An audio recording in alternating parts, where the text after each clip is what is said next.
কল্পনা করুন, বিশ্বের সবচেয়ে জনপ্রিয় ব্যান্ড বিটিএস স্টেডিয়াম ভর্তি করতে পারছে না। এটা কি সম্ভব, নাকি এর পেছনে লুকিয়ে আছে অন্য কোনো হিসাব?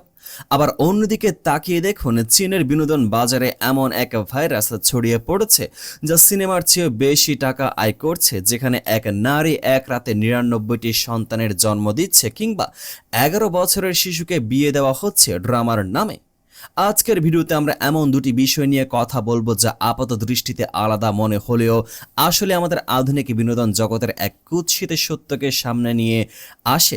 কেন বিটিএস এর টেক্সাস আর ম্যাসাচুসেটসের কনসার্টে টিকিট বিক্রি হচ্ছে না, আর কেনই বা চীনের ড্রামা ইন্ডাস্ট্রি এখন আবর্জনা দিয়ে বিলিয়ন ডলার কামাচ্ছে।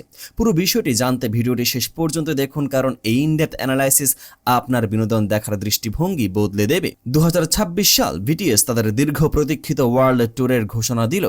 আর্মিরা পাগল হয়ে উঠল টিকিটের জন্য। ২২শে জানুয়ারি যখন প্রি সেল শুরু হলো, পৃথিবীর অধিকাংশ জায়গায় কয়েক মিনিটের মধ্যে টিকিট শেষ। কিন্তু অবাক করা বিষয় হলো, আমেরিকার দুটি নির্দিষ্ট শহরে, টেক্সাসের এল পাসো এবং ম্যাসাচুসেটসের ফক্সবোরো, এই দুই জায়গায় টিকিট রয়ে গেছে প্রচুর। যেখানে বিটিএস এর টিকিট পাওয়া মানে লটারি জেতার মতোই, সেখানে কেন এই লো সেলস? ভক্তরা কিন্তু এই নিয়ে বেশ ক্ষুব্ধ। তবে এই ক্ষোভ টিকিটের জন্য নয়, বরং বিগ হিট মিউজিকের ম্যানেজমেন্টের উপর। ফ্যানরা বলছেন, যেখানে চাহিদা তুঙ্গে সেখানে এমন কিছু জায়গা বাছাই করা হয়েছে যেখানে যাতায়াত বা লজিস্টিকের সমস্যা রয়েছে। অনেকে বলছেন, আমাদের প্রিয় শহরে কনসার্ট না দিয়ে কেন এমন জায়গায় দেওয়া হলো যেখানে টিকিট অবিক্রিত থাকছে? এটা কি বিটিএস এর জনপ্রিয়তার ভাটা, নাকি ভুল মার্কেটিং স্ট্র্যাটেজি? বিশ্লেষকরা বলছেন এটি আসলে ভক্তদের এক ধরনের প্রতিবাদ। তারা চান এমন লোকেশন যেখানে সবাই সহজে পৌঁছাতে পারে। তবে আসার কথা হলো বিটিএস আরও নতুন ডেট ঘোষণা করবে, কিন্তু এই টিকিট বিতর্কের রেশ কি তাদের কামব্যাক কোনো প্রভাব ফেলবে? বিটিএস এর সমস্যা যদি সঠিক জায়গায় পৌঁছানো, তবে চীনের সমস্যা হলো সব জায়গায় পৌঁছে যাওয়া। আপনি কি জানেন, বর্তমানে চীনের বক্স অফিসকে হার মানিয়ে দিয়েছে মাত্র ১ থেকে ২ মিনিটের ছোট ছোট নাটকগুলো?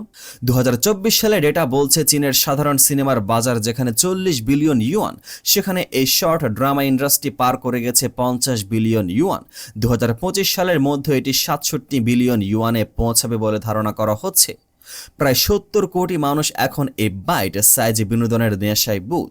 কিন্তু প্রশ্ন হলো, এর ভিতরে কি আছে? কেন মানুষ এগুলো দেখছে? উত্তর হলো সহজে তৃপ্তি বা ইনস্ট্যান্ট গ্রেটিফিকেশন। রিল শর্ট এর মতো অ্যাপগুলো এমন সব গল্প তৈরি করছে যা মানুষের আদিমতম আবেগ নিয়ে খেলে। ধনী সিইও, গরিব মেয়ের প্রেম, প্রতিশোধ আর অলৌকিক ফ্যান্টাসি। এবং ৩৬K আর এর রিপোর্টগুলো স্ক্রিনে ভেসে আসে। ব্যাকগ্রাউন্ডে টাকা আসছে ঠিকই, কিন্তু এর বিনিময়ে আমরা কি দিচ্ছি? ড্রামাগুলোর স্ক্রিপ্ট শুনলে আপনি চমকে উঠবেন। হাংজো শর্ট ড্রামা কনফারেন্সে বিশেষজ্ঞরা যা বলছেন তা শিউরে ওঠার মতোই। ২০২৫ সালে তৈরি হওয়া অন্তত ৫,০০০ ড্রামার থিম ছিল ড্রাগড সিইও বা নেশাগ্রস্ত মালিক। ৩,০০০ এর বেশি নাটকের প্লট শুরু হয় ভুল করে হোটেলের রুমে ঢুকে পড়া নিয়ে। সবচেয়ে হাস্যকর এবং বিতর্কিত ড্রামাটি ছিল the unicorn brings a child, যেখানে দেখানো হয়েছে এক নারী এক রাতে সম্রাটকে ৯৯টি সন্তান উপহার দিচ্ছে। বিজ্ঞানের তোয়াক্কা নেই, যুক্তির বালাই নেই, কিন্তু ভিউ আর টাকা। কিন্তু সমস্যা এখানে শেষ নয়। গুয়ানচা রিপোর্ট করেছে এমন এক নাটকের কথা যেখানে ১১ বছরের এক শিশুকে বিয়ে বা মা হওয়ার দৃশ্য দেখানো হয়েছে। সামাজিক মূল্যবোধ কোথায় গিয়ে ঠেকেছে চিন্তা করুন। ইন্টারনেটে প্রতিবাদের ঝড় উঠে এটি সরিয়ে নেওয়া হলেও নির্মাতা প্রতিষ্ঠানের বিরুদ্ধে কোনো কঠোর ব্যবস্থা নেওয়া হয়নি। এই চকচকে ইন্ডাস্ট্রি দাঁড়িয়ে আছে শোষণের উপর। বেইজিং ডেইলির একটি রিপোর্ট বিনোদন জগৎকে নাড়িয়ে দিয়েছে। একটি শুটিং সেটে দেখা গেছে ঝুম বৃষ্টির মধ্যে একটি শিশু শিল্পীকে ঘন্টার পর ঘন্টা দাঁড় করিয়ে রাখা হয়েছে, কোনো ছাতা ছাড়াই। অথচ পাশের প্রাপ্তবয়স্ক অভিনেতারা ছাতার নিচে সুরক্ষিত ছিলেন। কেন এমন করা হলো? কারণ প্রপস ব্যবহার করলে সময় নষ্ট হবে। ওই শিশুকে সারাদিনের হাড় ভাঙা খাটুনির জন্য দেওয়া হয়েছে মাত্র ৮০০ ইউয়ান। চীনা সংবাদ মাধ্যমগুলো সতর্ক করে বলছে, এই শিশুদের ট্রাফিক এবং মনিটাইজেশনের হাতিয়ার হিসেবে ব্যবহার করা হচ্ছে। এটি কেবল অনৈতিক নয়, এটি অপরাধ। এই নোংরা আর সস্তা স্ক্রিপ্টগুলোই আবার তৈরি করছে নতুন নতুন সুপারস্টার। মা কিউ ইউয়ান যাকে বলা হচ্ছে কুইন অফ শর্ট ড্রামা। মাত্র 2 বছরে 30টি প্রজেক্ট। আবার কে চুন বা হে জিয়ানকির মতো অভিনেতারা লাইভ স্ট্রিমে এসে কোটি কোটি টাকার পণ্য বিক্রি করছেন। এটি বিনোদন, এটি এখন একটি বিশাল ইকোসিস্টেম যেখানে ড্রামা হলো টপ আর আসল উদ্দেশ্য হলো আপনার পকেট থেকে টাকা বের করে নেওয়া। ব্র্যান্ড কোলাবোরেশন এবং রেভিনিউ শেয়ারিং এর মাধ্যমে এটি এখন একটি অপ্রতিরোধ্য দানব হয়ে দাঁড়িয়েছে। তাহলে আমরা কি শিখলাম?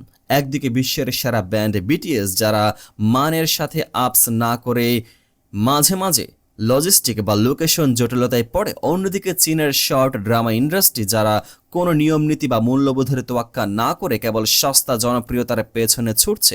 বিনোদন মানে কি কেবল সময় কাটানো, নাকি এর পেছনে একটি সামাজিক দায়িত্ব থাকে? বিটিএস এর ভক্তরা যেমন টিকিট বিক্রি না করে ম্যানেজমেন্টকে বার্তা দিচ্ছে, তেমনি চীনের সাধারণ মানুষকেও কি রুখে দাঁড়াতে হবে না এই অশ্লীল বিনোদনের বিরুদ্ধে?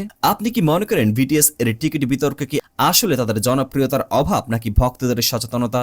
আর চীনের এই অদ্ভুত ড্রামাগুলোর ভবিষ্যৎ কি? কমেন্ট করে আমাদের জানান। ভিডিওটি ভালো লাগলে লাইক দিন এবং এই ধরনের ইনডেপথ অ্যানালাইসিস আরও দেখতে চ্যানেলটি সাবস্ক্রাইব করে বেল আইকনটি চেপে দিন। আপনি কি চান আমরা এই শর্ট ড্রামা অ্যাপগুলোর পেছনে অ্যালগোরিদম নিয়ে আলাদা কোনো ভিডিও করি? কমেন্টে আপনার মতামত জানান। দেখা হবে পরবর্তী ভিডিওতে। পেজটিকে ফলো করে পাশে থাকুন।